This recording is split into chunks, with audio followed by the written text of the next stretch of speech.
हाय everyone, नमस्ते and welcome to pure science. हम लोग सॉल्व कर रहे हैं सीजी टेट 2020 के क्वेश्चन पेपर को। और यह जो मेरे पास क्वेश्चन पेपर है यह इवनिंग शिफ्ट का क्वेश्चन पेपर है।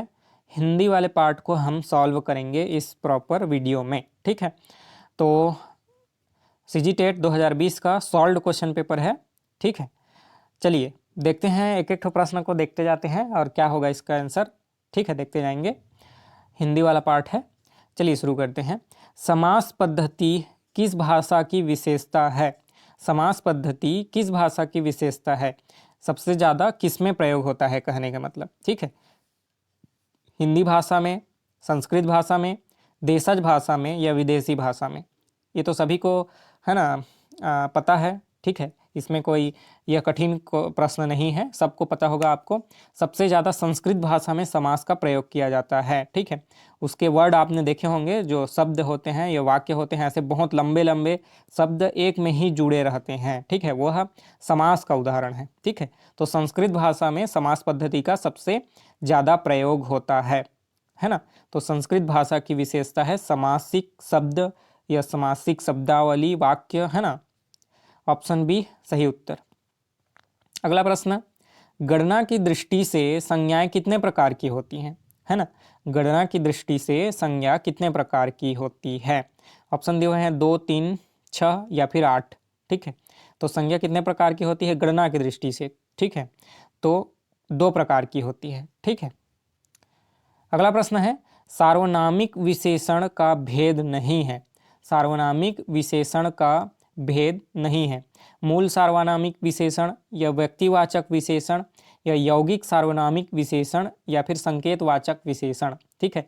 तो इनमें से कौन सा जो है सार्वनामिक विशेषण का एक प्रकार, टाइप या भेद नहीं है, ठीक है। तो मूल सार्वनामिक विशेषण होता है, यौगिक भी होता है, संकेतवाचक होता है, व्यक्तिवाचक विशेषण नहीं होता, ठीक है। सार्वनामिक विशेषण का एक भेद नहीं है बोलने से व्यक्तिवाचक विशेषण सार्वनामिक विशेषण का भेद नहीं है। तो ऑप्शन बी यहाँ पर सही उत्तर है। अगला प्रश्न है, किस वर्ग के सर्वनाम के मूल रूप एक वचन तथा बहुवचन में समान होते हैं, ठीक है। इनमें से जो 4 वर्ग दिए हैं, इनमें से किस वर्ग के सर्वनाम के मूल रूप एक वचन तथा बहुवचन में समान होते हैं?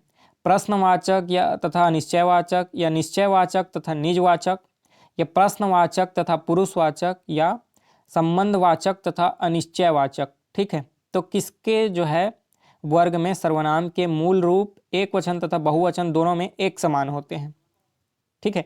एक वचन तथा बहुवचन दोनों में एक समान होते हैं। तो इसका सही उत्तर है प्रश्नवाचक में तथा अनिश्चयवाचक में, ठीक है। इस वर्ग में सर्वनाम के मूल रूप एक वचन और बहुवचन दोनों में एक जैसे होते हैं, ठीक है। प्रश्नवाचक जैसे कोई, कुछ, कैसा, है ना, इसमें, ठीक है। और अनिश्चयवाचक, ठीक है, जहाँ और जो अनिश्चित वाले शब्द आते हैं, कुछ ऐसा टाइप का, तो इन दोनों में एक वचन और बहुवचन में एक समान होते हैं, ठीक है। तो ऑप्शन ए यहाँ पर सही उत्तर है।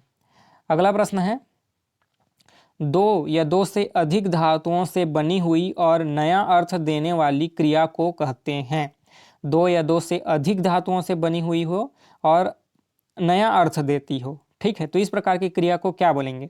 सकर्मक क्रिया या अकर्मक क्रिया या संयुक्त क्रिया या यौगिक क्रिया, ठीक है। तो किस क्रिया का उदाहरण है 2 या 2 से अधिक धातुओं से बनी हुई हो, ठीक है, मतलब 2 का कॉम्बिनेशन से बनी हुई हो और नया अर्थ देती हो, बिल्कुल ही नया अर्थ देती हो, दोनों के कंबाइन करके, है ना, नया अर्थ देती हो। तो क्या बोलेंगे उसको? संयुक्त क्रिया, सकर्मक, अकर्मक या यौगिक, ठीक है।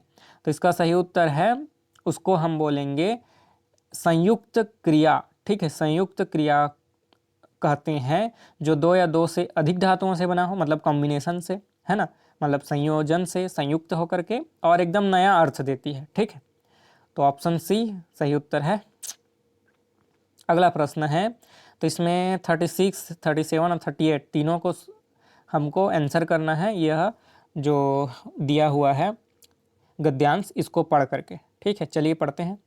विद्वानों का यह कथन बहुत ठीक है कि नम्रता ही स्वतंत्रता की धात्री या माता है।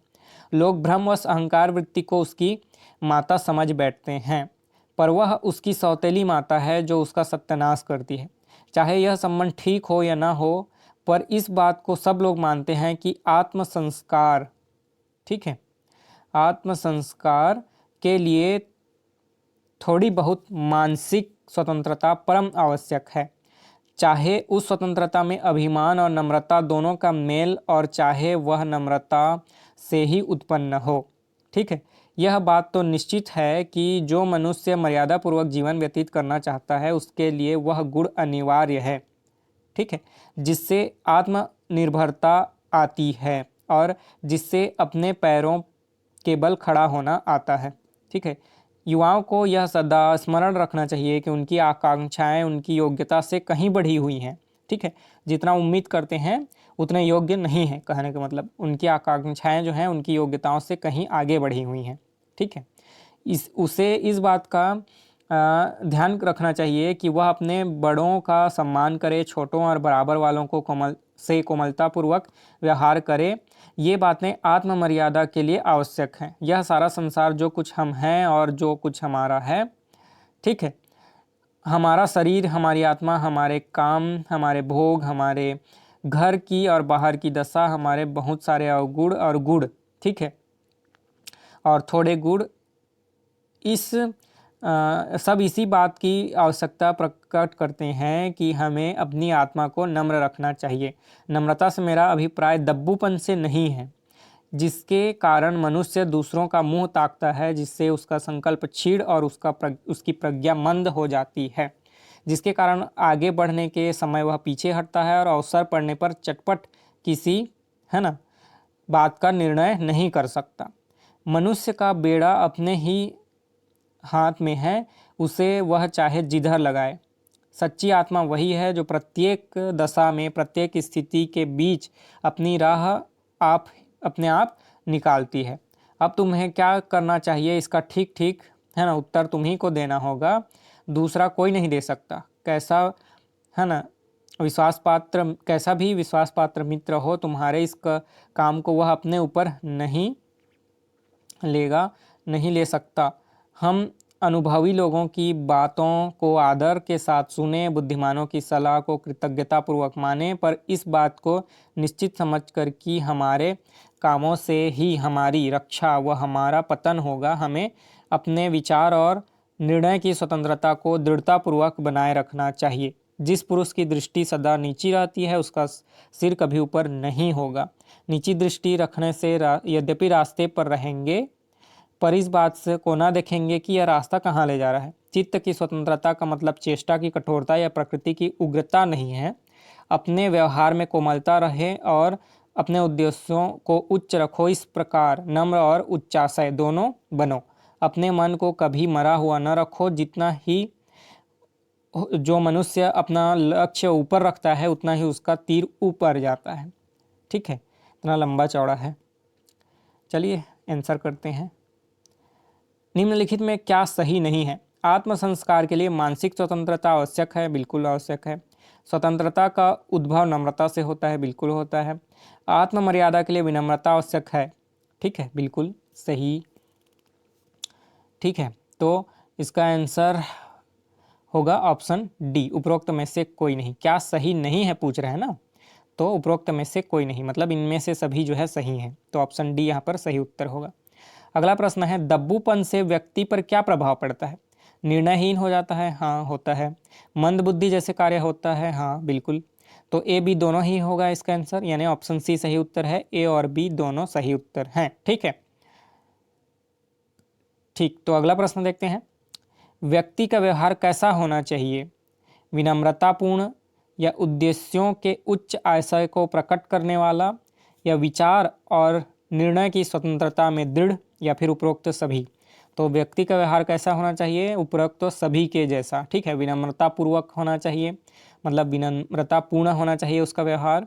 उद्देश्यों के उच्च आशय को प्रकट करने वाला होना चाहिए, मतलब उद्देश्य उसका क्लियर हो, है ना, उसकी दृष्टि एकदम साफ हो कि क्या करना है क्या नहीं करना है, यह एकदम क्लियर हो। विचार में और निर्णय की स्वतंत्रता में एकदम दृढ़ हो, है ना, कोई भी निर्णय करे दृढ़तापूर्वक और उसके विचार जो हैं स्वतंत्र हों, ठीक है। तो उपरोक्त सभी, ठीक है इसका आंसर। इस वीडियो में इतना ही रखेंगे, बाकी के प्रश्नों को हम हल करेंगे अगले वीडियो में। तो किसी भी प्रकार का कोई डाउट हो तो आप पूछ सकते हैं। चलिए, थैंक यू, नमस्ते।